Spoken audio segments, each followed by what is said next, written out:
Hello, and thank you for joining our session today. So my name is Sarah, and I wanted to share with you today a sutta that is one of the ones that's made a huge impact for me. And I feel it's a very helpful sutta, however many times we meet it, to inhabit the spirit of the Buddha's teaching. So it's one that you'll probably all be very familiar with.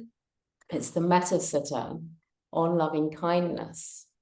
And what I thought I would do is, I was looking at this the other night with you, and we found something like 21 different adaptations and translations of it.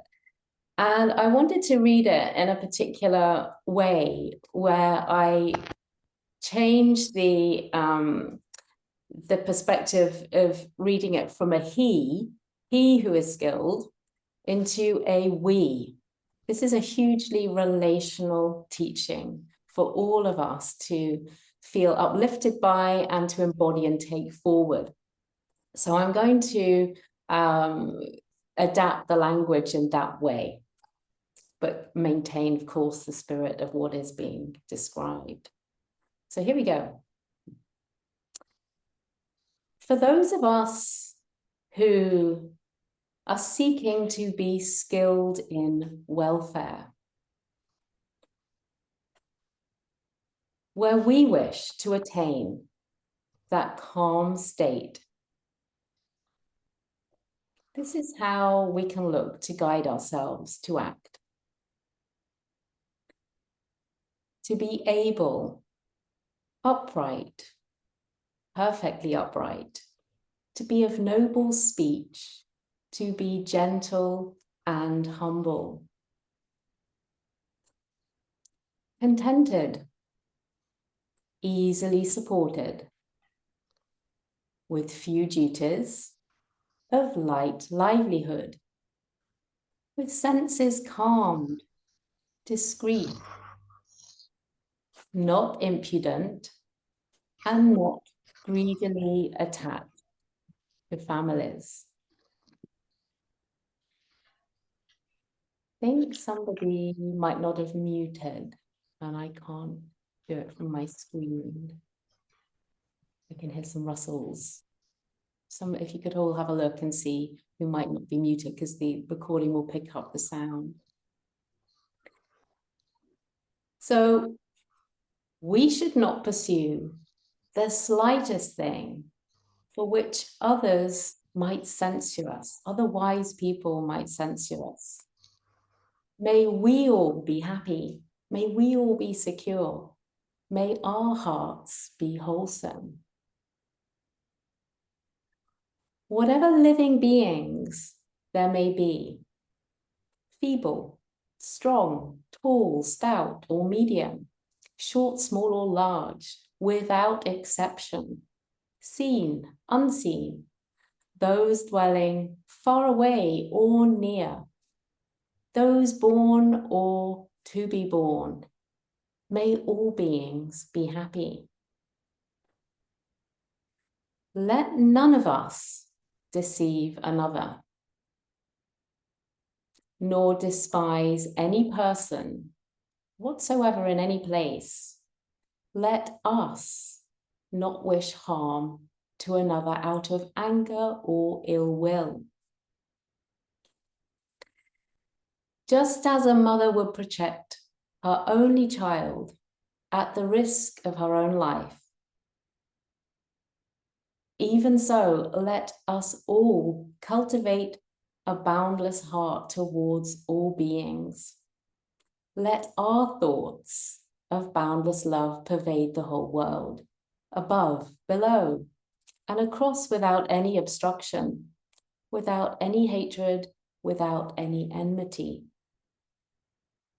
Whether we are walking, standing, sitting, or lying down,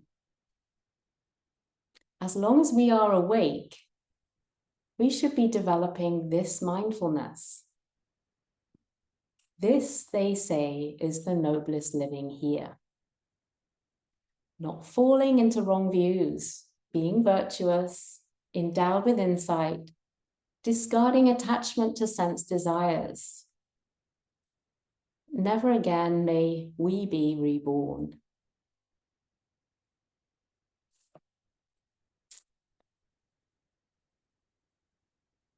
So, things I wanted to pick out from this wonderful sutta, so uplifting.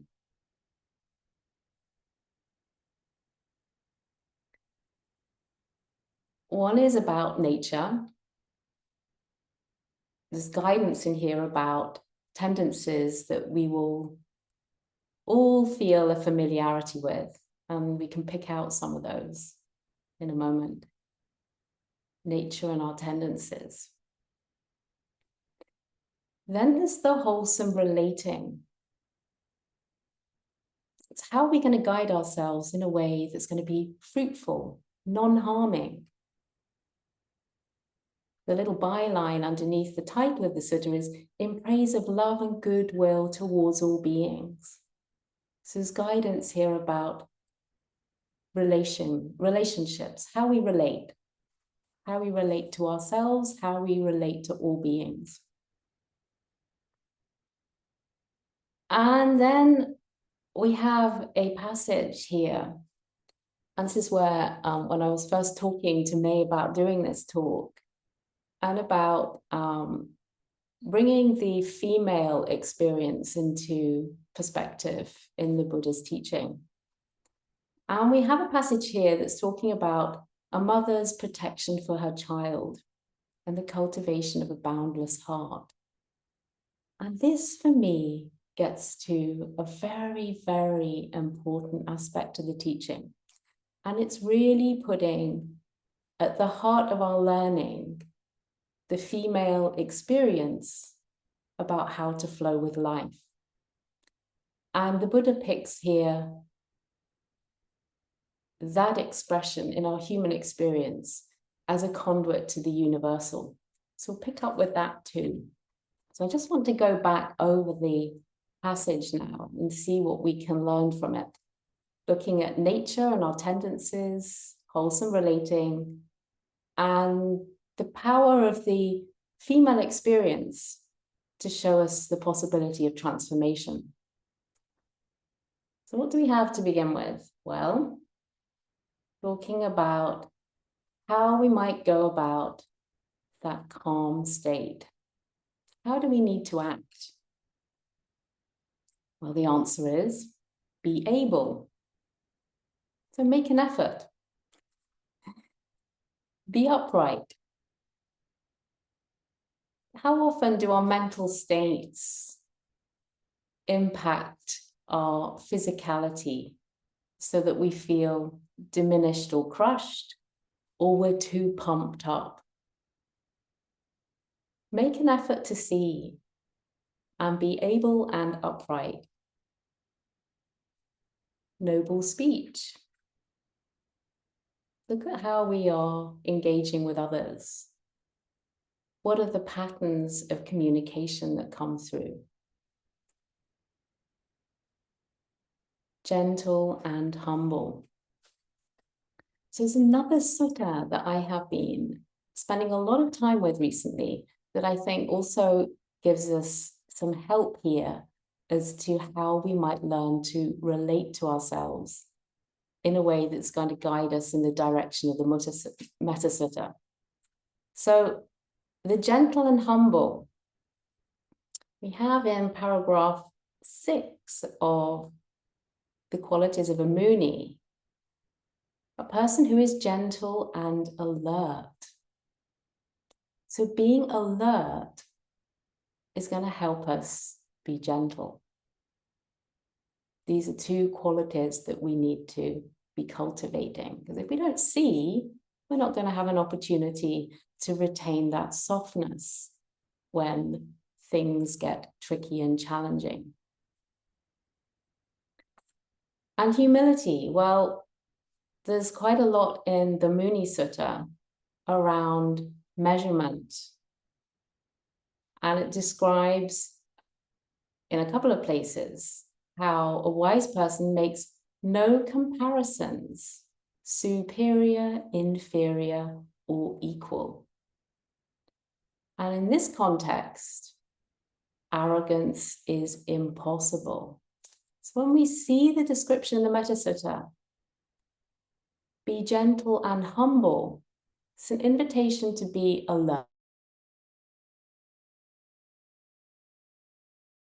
to when things are becoming tough, and also to catch sight of when we've moved into measuring states of mind, because these are the ones that can lead us towards arrogance and away from humility. So be able, upright, make an effort to see what's going on. Notice your somatic responses when you're dragged down or too pumped up. See what you're saying and be aware of when balance is taken over by tightness and tension. So where do we go next? Well, our guidance is to feel contented and easily supported. So this is an invitation to feel the support within ourselves so it becomes natural to feel contented. So not to be in these measuring states of mind. Also not to be concealing things. This also comes through in the Muni Sutta. So you'll see me referencing out here. With few duties, light livelihood. So not to be heavy in our life. To find a way of being where we're present, but not over complex. Senses calmed. So our senses are our way that we interpret. Everything comes through the filter of our senses. And so we are sensory beings. So there's going to be a lot of sensory input in our life. And it is our relationship to these senses that's either going to give us a way of smoothly moving through life, or we're going to get very, very stuck. Different contexts, different conditions that come up. And when we start to attach, take things personally, things are going to get tricky.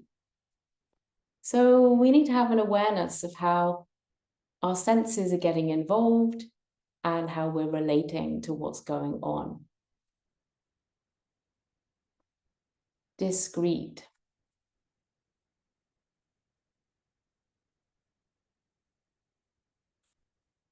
So this perhaps is a link to what's described in the Muni Sutta as a person who is full of themselves. So when you are aware of either being full of yourself or metered in another, I think that's a context where we can see there's an absence of discretion. And the guidance here is be discreet. So see the leanings you might have that are in the opposite direction.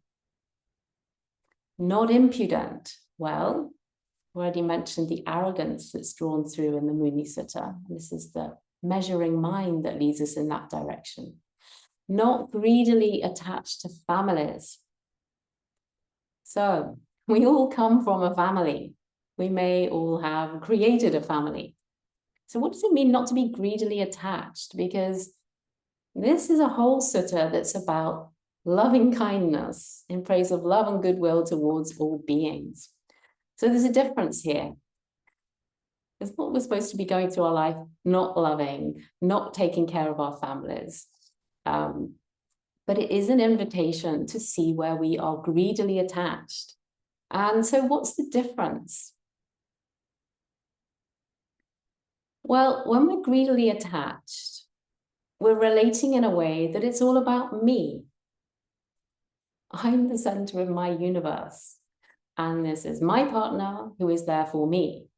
My parents who are there for me. and my children who are there for me, and my wider family also there for me. I am the center. So this is a very, very attached perspective. And it's one that's not our fault in a way, because we arrive into the world in a context of a family. And we do have parents who look after us, who nurture us, and they are there for us, and we are dependent upon them.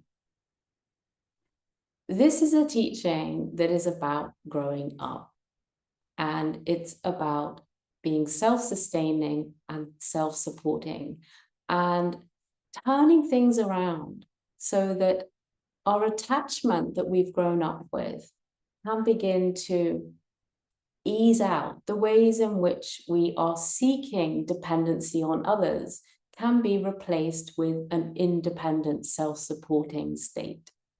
And this is very freeing, so we can allow the people in our life to live their life. We can come out of the measuring states of mind. If you were more like this, I would feel more like that. The superior, inferior, equal that's described in the Muni Sutta. We can come out of having expectations as to how people ought to be behaving towards us, how they ought to be taking care of us, how we might mind when they leave us, how, if you have children, how they grow up and they are, in the natural scheme of life, going to move on, they're going to grow up. If we're greedily attached, we are going to suffer. So this is a very wise counsel here, not to hold on, but to allow everything to be free, to grow in a self-sustaining, self-supporting way with love rather than with attachment. Because if you think about it, and the kind of experience that maybe you did have for yourself, or maybe you didn't have for yourself, what would have been most helpful in your growing up? You know, perhaps you can connect with it, not necessarily through a parent, but another relation or even a teacher. What makes the most difference?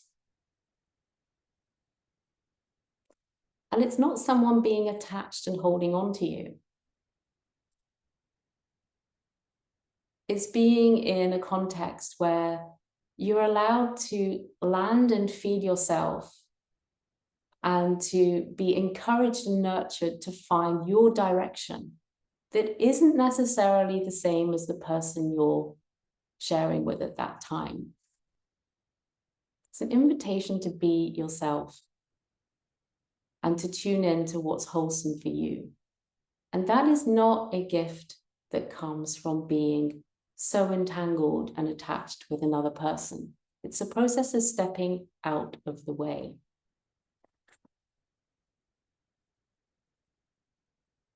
Not greedily attached to families. So we shouldn't pursue the slightest thing for which otherwise people might censure us. So this brings into context here for us that we can look at our behavior through the lens of, well, other people that we know, that we revere, who we feel have a generous way of being, who we would like to be more like. And if we can bring to mind a body of people, so this could be in a Sangha context, but it could be much more a different context. How would they behave? How would they speak? What would be going on for them? And how would they relate in the context that we find ourselves in?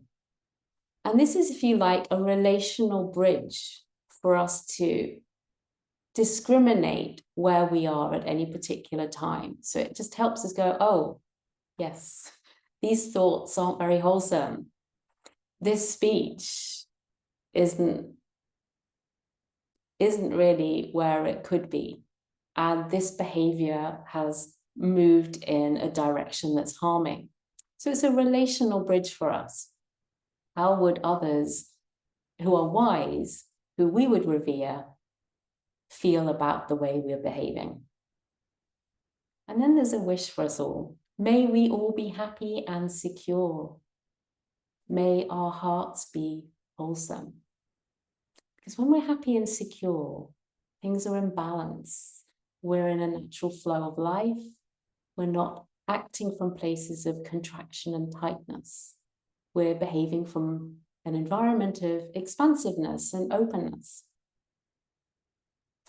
So there's some relational pointers with that. How can we feel secure? How might we feel happy? And one of the, there's a lot in the Muni Sutta here that can help us with this. You know, one of the things that's jumping out to me right now is about how the Muni has no anger, no fear, and no pride. The thing is, when any of those are operating, there isn't a sense of easeful happiness and security. So one of the ways in which we're invited to guide ourselves is to see, where are we prompted by anger? Where are we prompted by fear? Where are we prompted by pride? Because these are the kinds of internal experiences that are taking us away from feeling that easeful happiness and security. It's an absence of peace. There are ripples internally in the system.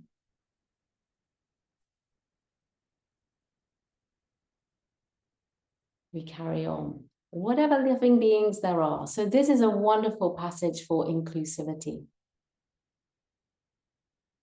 That everyone together without exception, whoever you are, whatever your physical capacity, whatever your stature,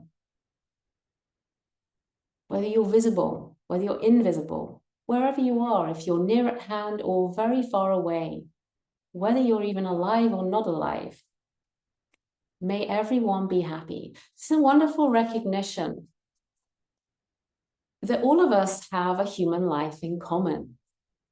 So this is something that we all share. So the Buddha's teaching is very, very inclusive. And it's an invitation for us to see our common humanity. And usually what we're referencing and identifying is all the things that separate us and make us different and are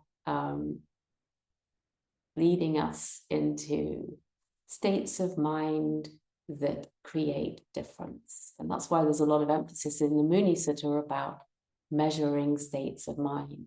Fundamentally, we're all in a human life together, and we're all struggling with aspects of experience like anger, fear, and pride. That's why there's so much teaching about it, because they're populating our daily life.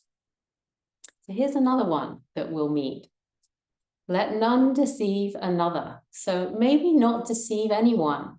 May we not despise any person whatsoever in any place. So who else might we be deceiving in our lives? Well, one of my reflections is, well, that's me. I pretty much deceive myself quite a lot of the time. And that is the nature of being human. We're deluded. We literally don't see all of the perspectives that are going on in any context. How can we? We only have our filter. So let us see more clearly. Let us not deceive ourselves or another. And once you start to recognize just how deluded you are, it really is a conduit not to despise anyone else.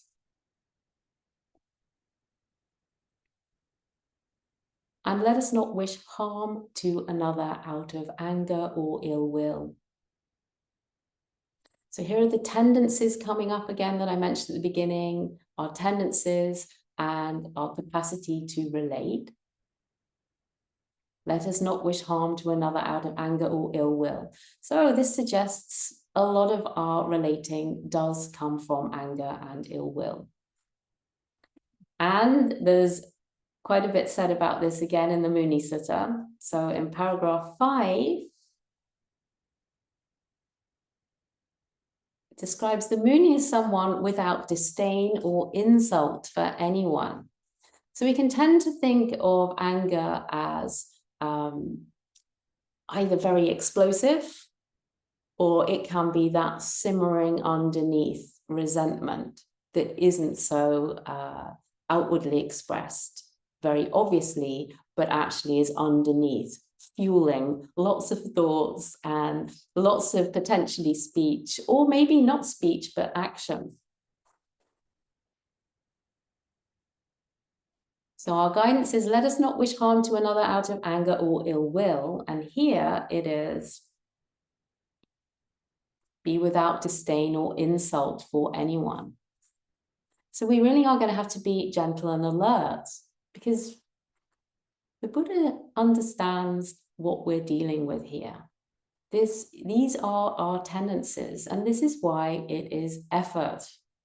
We're going to have to make an effort to uncover all the small ways that fuel these tendencies, all the big explosions and the loud conversations, as well as the quiet simmering. We can come back to that little triplet in the Muni Sutta: fear, anger, pride. Something is going on that's prompting us to have these this kind of engagement with ourselves and with other people. We need to learn to see it. So here we come to the essence of what's going to help us. Just as a mother would protect her only child at the risk of her own life, even so, let us create and cultivate a boundless heart towards all beings. So this is just describing something completely transcendent from what we've been talking about. All that ill will, the anger, the fear, the pride, all of these ways in which we get entangled and caught up, driving us into quite harming thought patterns, harming engagements with others, general engulfment. Here is the female experience right at the heart of the Buddha's teaching. I really wanted to draw that out. You know, there are a couple of things here, and this is a little bit of a clarion call for women, although it is a universal point here. But I think women can really acknowledge that this is at the heart of the teaching here. It's a female experience that the Buddha is relating to as the closest relational experience we can have, where we can touch the transcendent, the boundless heart, something that is not about me, mine, and my own. And it's the relationship you can touch through an incredibly intense experience. You know, childbirth is literally ripping you apart. And when I was reflecting about this sutta yesterday, the sutta that then came to my mind was the simile of the saw. And I've had 2 children. And it is a profoundly, it's so difficult to describe because it is so profoundly internally and discombobulating and, if you like, dismembering. So what's extraordinary is that in a process of extreme pain, boundless love appears. And that is the physicality of giving birth, a profoundly painful experience, followed by boundless love. How can that be possible? And so, in fact, it's not so surprising that the Buddha uses this analogy of the female experience as a window for us to see what's possible universally. It doesn't mean you need to be a woman, doesn't mean you need to have had a child, but he's simply picking that as an aspect of human experience that can touch us into the transcendent, that takes us away from this greedily attached to families perspective we might think of as being love, but actually where we're all holding on, and it's really quite conditional relating. Let us cultivate a boundless heart towards all beings. So what's interesting about this isn't just the people we like. This isn't just in contexts where we feel happy and secure. This is about in all contexts. So the context where we are touching the anger, the fear, the pride, where we don't feel happy and secure right now, this is showing us where our effort needs to be placed. Because it's revealing to us that at this point, comes in the next paragraph, there are obstructions. There are obstructions to the boundless heart. And tension is our teacher. It's revealing our craving.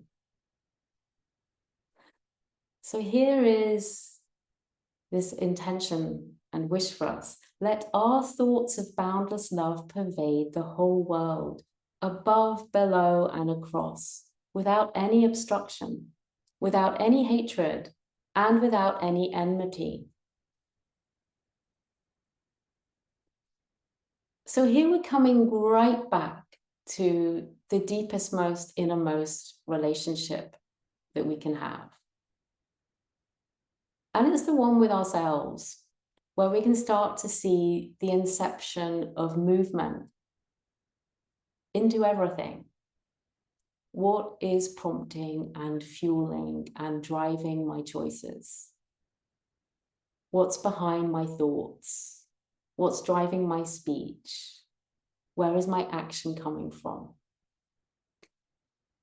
These are the tendencies we carry. So I started off by saying this sort of has a lot to share with us about the tendencies that are within us. Has a lot to share with us about how we can learn to relate, to see that everyone is in this together. All beings, whoever they are, medium, short or tall, whoever they are, wherever they are. These tendencies are in the human condition. Our capacity to deceive, our capacity to be angry, our capacity to hold grudges, our capacity to make things very complex, our capacity to get engulfed in our senses, to keep ruminating. That's what's going on for everyone. So what do we need to do? Have a look. Learn to be able, self-supporting, gentle and alert. See our tendencies to move towards arrogance. When we start to see this, it's a very humbling process. So the humility comes from seeing all of these tendencies. It comes from actually understanding that we may have a wish to be in boundless love, but actually there are quite a few obstructions that are prohibiting that. And so our practice is to be all the time, whether we are standing, walking, sitting, or lying down. We are going to meet so many triggers in so many contexts where we can see laid out how we obstruct a loving relationship with ourselves and therefore with others. standing, walking, sitting, or lying down, it's going to be revealed that we won't feel upright, happy, and secure. We won't feel able to meet the circumstance with a sense of balance. This is where we need to develop our mindfulness. The guidance is here. Develop it in all contexts. This, they say, is the noblest living here. It's in how you relate to your life, to how everything is unfolding. This is where your teaching really becomes apparent to you. And then not falling into wrong views. And the Muni Sutta has a wonderful phrase, the way things are. The Muni understands the way things are. It's an understanding about what's within me and what am I perceiving at this point? What's driving me? What am I taking personally? Did I put myself at the center of the universe again? Or is there a wider perspective here that needs to be taken care of?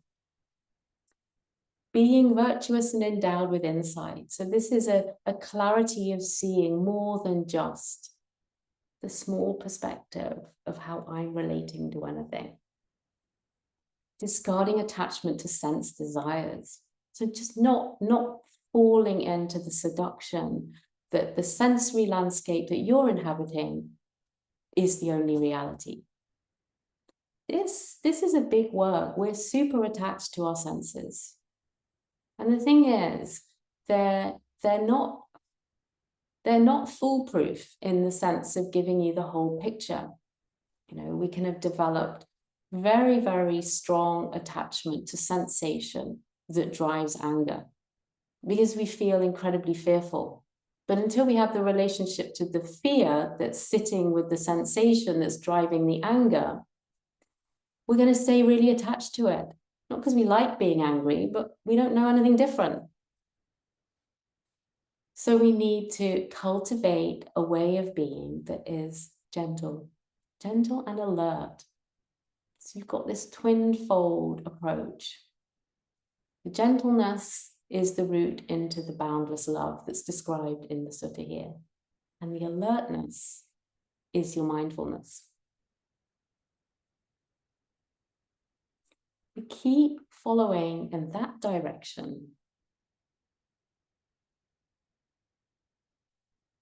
Where this sutta ends is, never again are we reborn.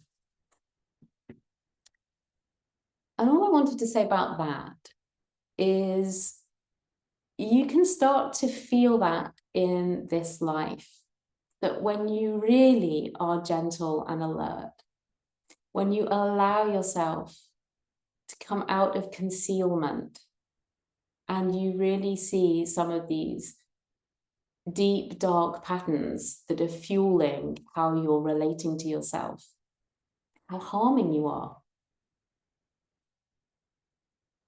And when you can open up enough to accept and allow this to be present, and allow yourself not to grip and hold on so tightly anymore into these habits that have perhaps been with you for a very long time, and you can really meet the sensation and allow it to diffuse, that it's okay.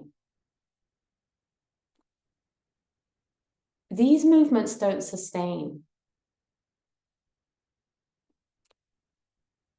And when you experience that,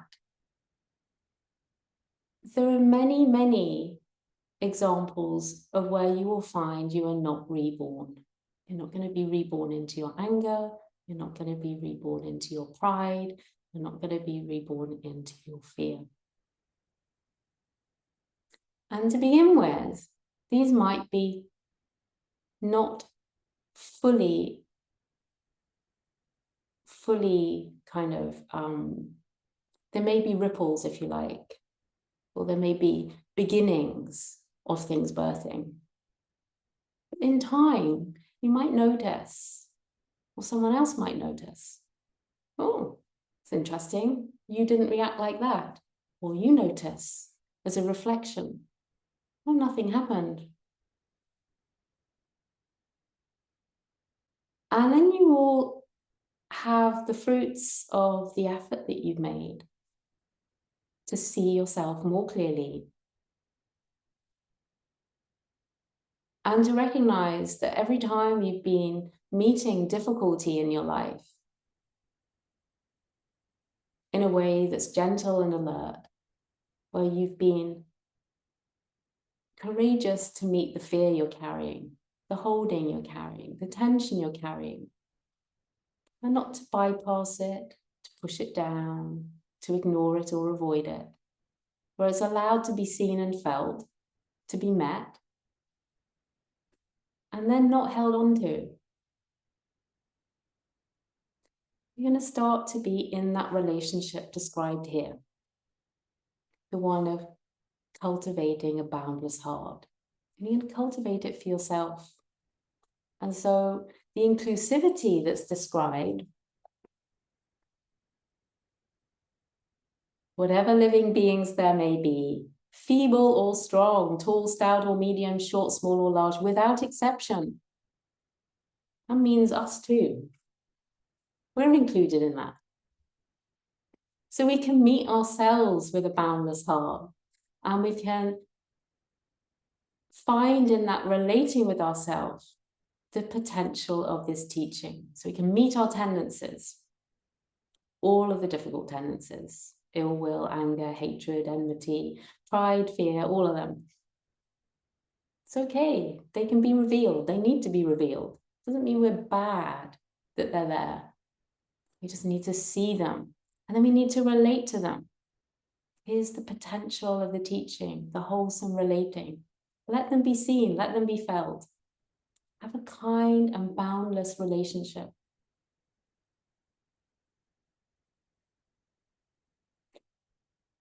And see that it is that amazing female experience of giving birth and the touching of that boundless self, the boundless love that's beyond your own personal needs and wants and desires being met by another person. That's the route out. That's the one place in our human life we can touch in a human relating basis the transcendent teaching of universality of love. So we can respect and appreciate the female experience. We can, all of us, have such a gratitude for the mother who gave us birth.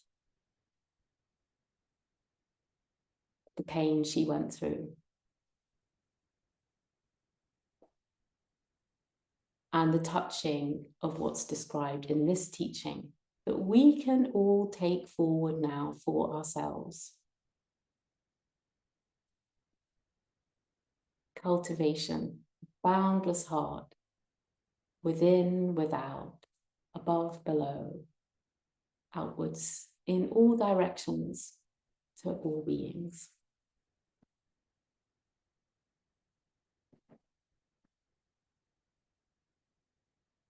Thank you very much. Thank you, Sarah, for reading and really nicely explaining it all. I do have a question or two myself, but I thought to share, open the floor to those who dialed in today, if they've got any questions.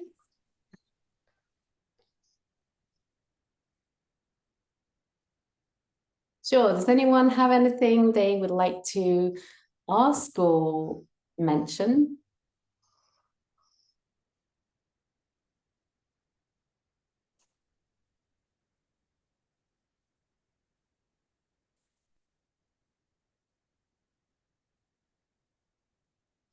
Thank you, Sarah. It is a wonderful sutta, Metta Sutta.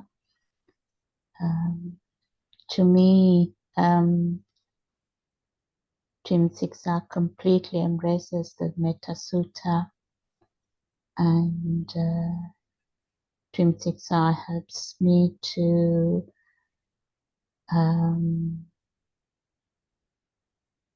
reduce the unwholesome and cultivate the wholesome, and cultivate the Brahma Viharas, and as a result feel the gentleness and the alertness and the mindfulness and the pure universal kindliness, and as a result the mind just flows into the jhanas, and when the causes and conditions are right, we just experience the cessation of suffering. It is a wonderful sutta, very, very transformative. Thank you very much for choosing this sutta today. Thank you, Nanda, and thank you for bringing out the way in which you're seeing that the process of the 6 R's is embodying this teaching. And I think it's very helpful to see how the 6 R's enable us to apply a very simple, practical way to meet what's going on, so we're paying attention. And then this very difficult, sometimes to apply in life, that we practice as we meditate, the relaxing and allowing. So it's like this, here's the gripping, you can see the tension and tightness, the craving. And then the releasing and the relaxing, the easing out. And then the softening, and the smiling is like this. So it gives us a conduit to apply what is described in the sutta. And the more we can bring those principles into our daily life, then we have a practice that is sustaining us and enables us to become self-supporting. It means that we're going to be more sensitive, if you like, to not taking things personally, because we're going to be sensitive to those subtle shifts inside us that knock us out of balance. And then we can have this relating initially to ourselves, because sometimes we are going to get caught up. And so the lens needs to be very much internal about rebalancing. But also when there's more space and there is less taking things personally, there's a clarity that's available to be able to have a sensitivity to tension wherever it is. And then we relate to that tension in a loving way. So I think that the separateness starts to disappear about where tension is manifesting or who with. There's simply tension. And that tension is where loving kindness can be offered. So thank you so much for bringing out the efficacy of the 6R approach and the importance of its practice and then its application. Anyone else like to add anything or ask anything?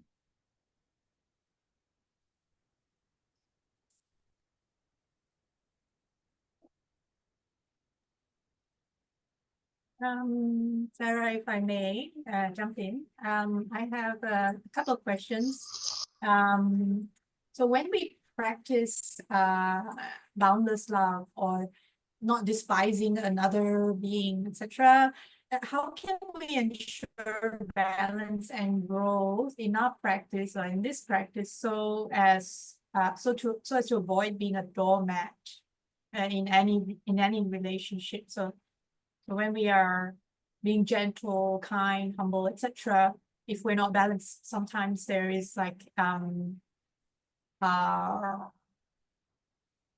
being taken for granted sometimes might come into play.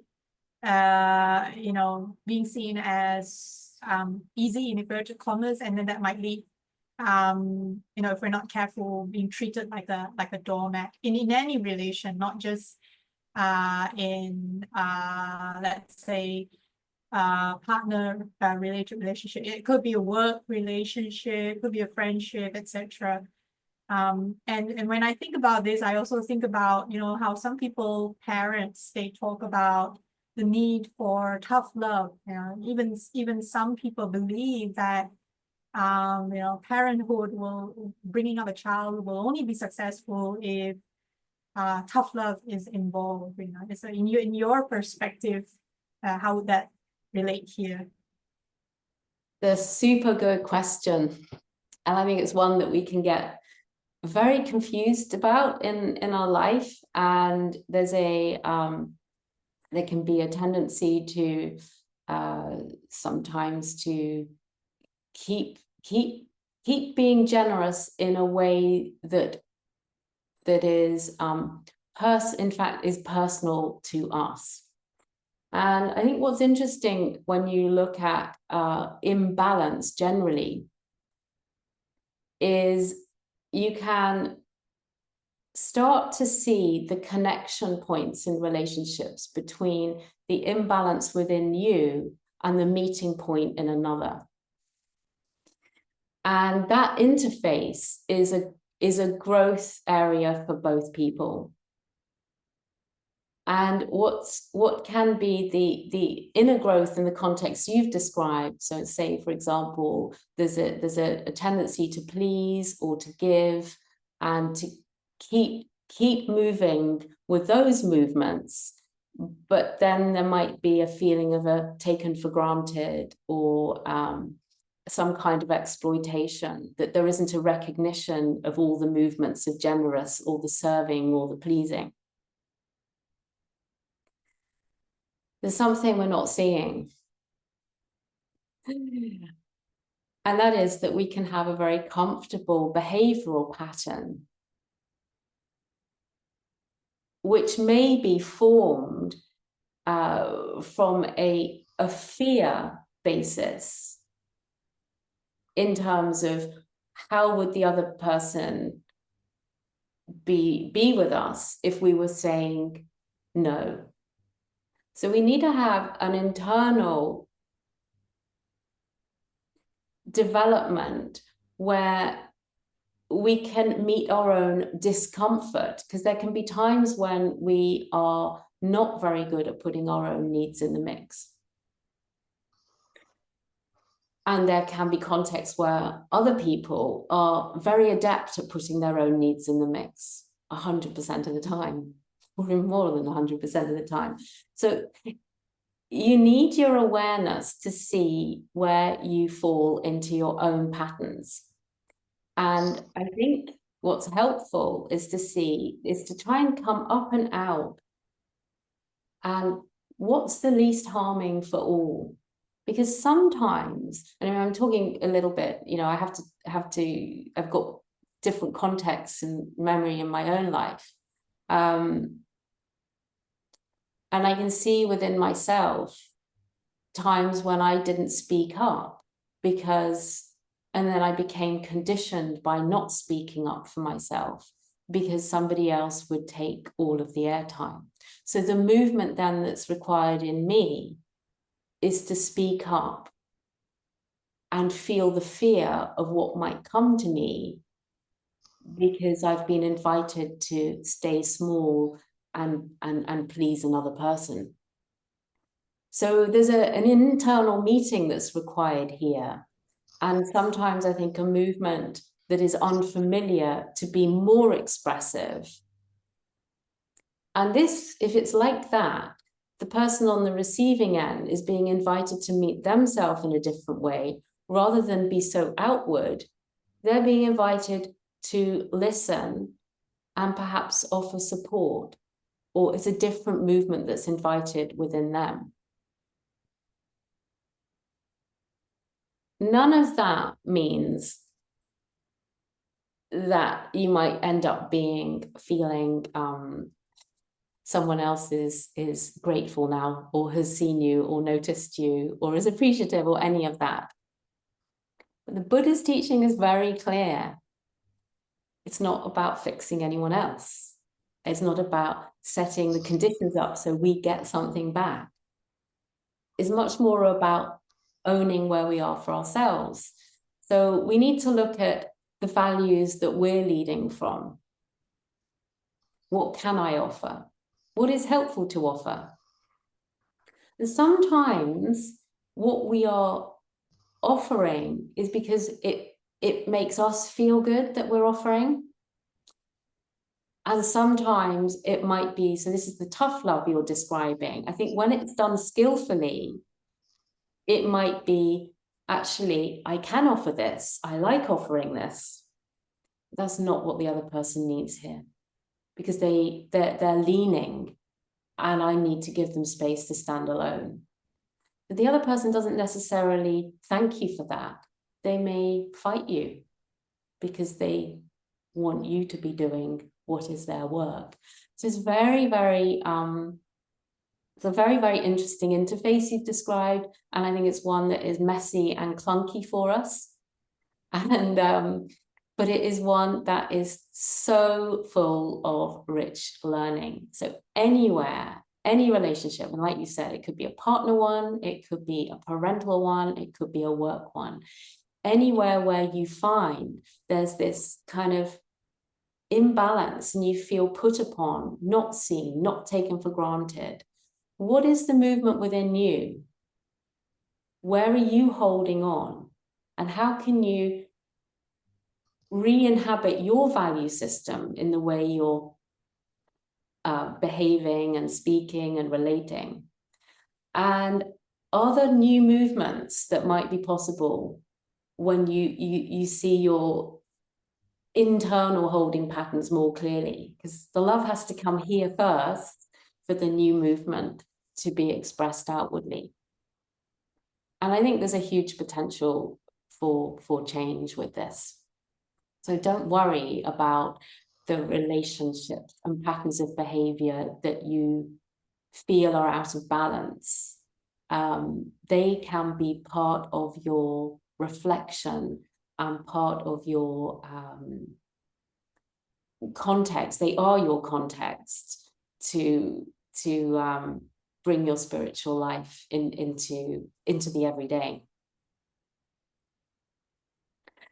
That was a bit long. Great. Yeah, no, that's good. That's good. And it's a good reminder as well. Like you say, the heart of the teaching really, a lot of it's focused on within, the balance within, like you say, to be able to see where it's all coming from, and then to work from there. Just got a little note here. I once read a book called Assertiveness at Work. I tried to convey a sense of the middle way. So easy to adopt an egocentric view of the message. There's an element of honesty of communication. Not being a doormat, not shoving one's opinion down someone else's throat. Nice. Yeah, balance. All about balance.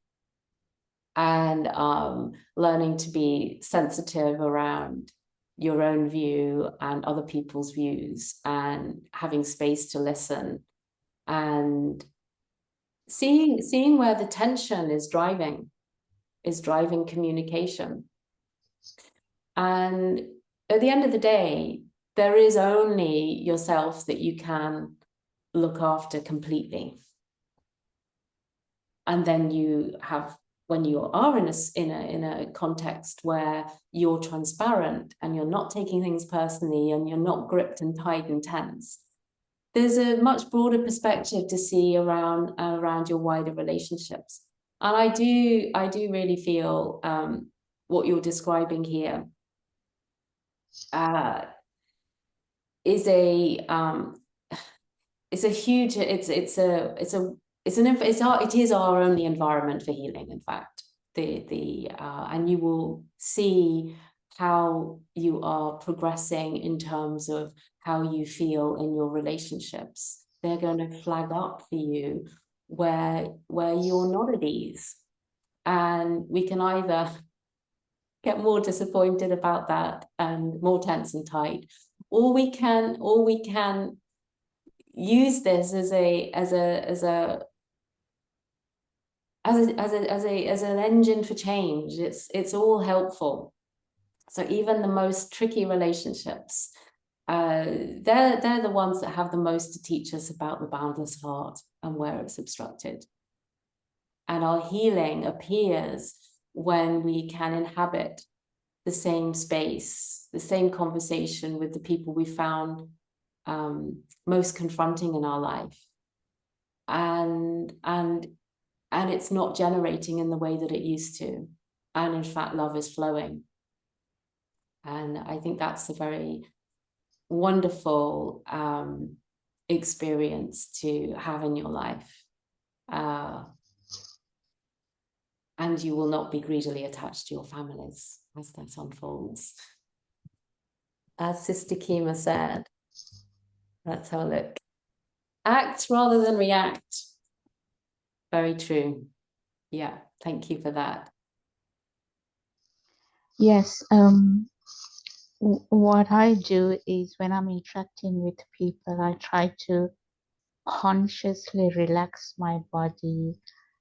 And even though I'm interacting with them, I have the intention of radiating loving kindness.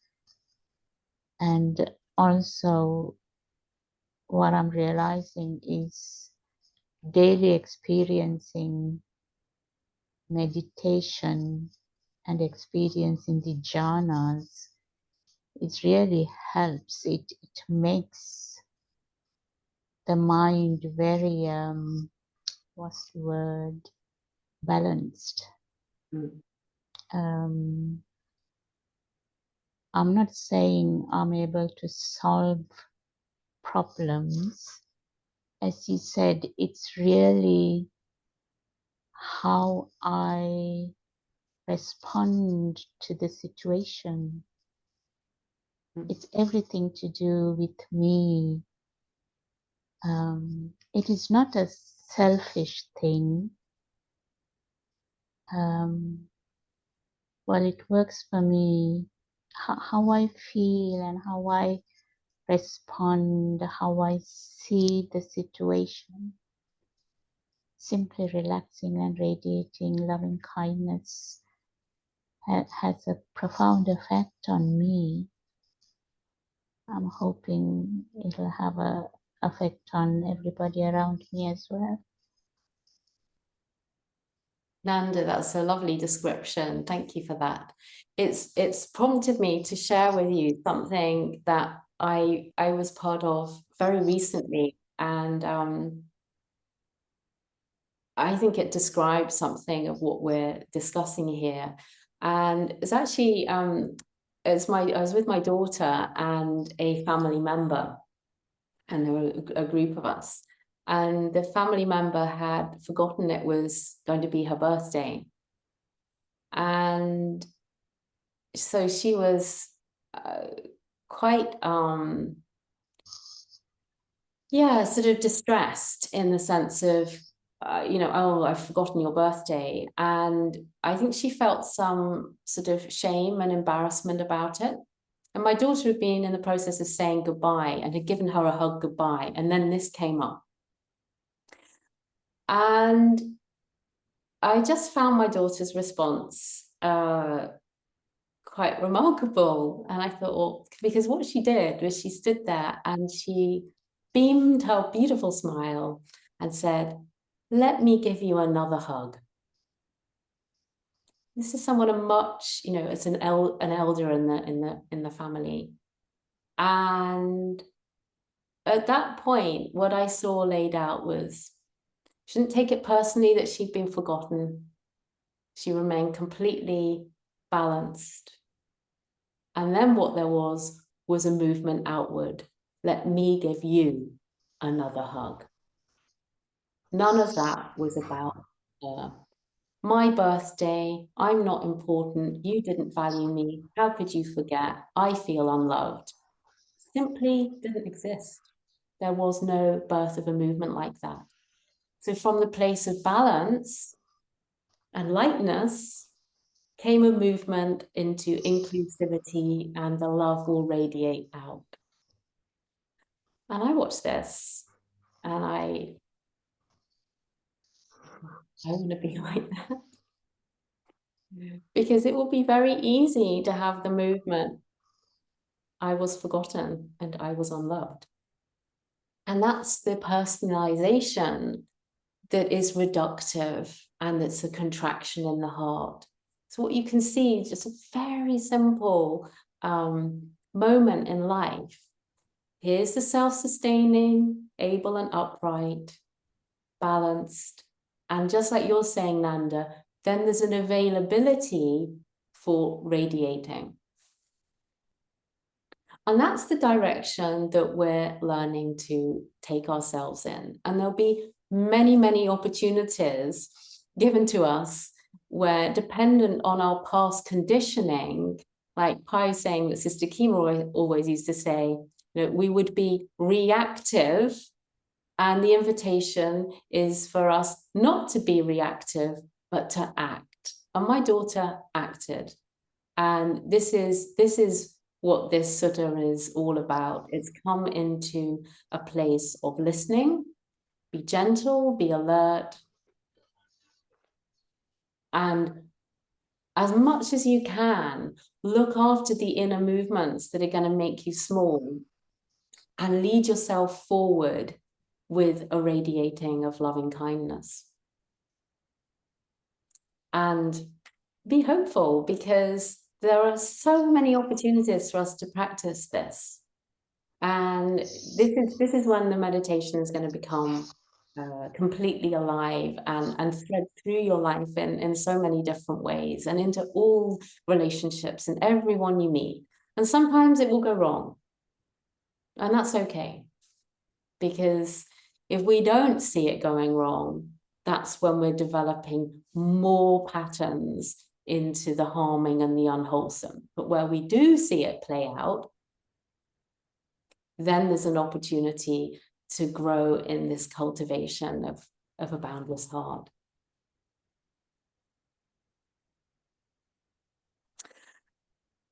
So seeing the time, I feel, unless there are any more questions, we can wrap this up.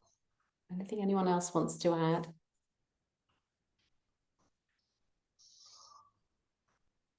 Okay. So let's share some merit. May suffering ones be suffering free, and the fear-struck fearless be. May the grieving shed all grief, and may all beings find relief. May all beings share this merit that we have thus acquired for the acquisition of all kinds of happiness. May beings inhabiting space and earth, devas and nagas of mighty power, share this merit of ours. May they long protect the Buddha's dispensation. Sadhu, sadhu, sadhu. Thank you all very much for joining, and thank you so much, May, for inviting me. It's been lovely to share this. Thank you again, Sarah. Thanks to everyone who dialed in as well. Have a good week. Bye.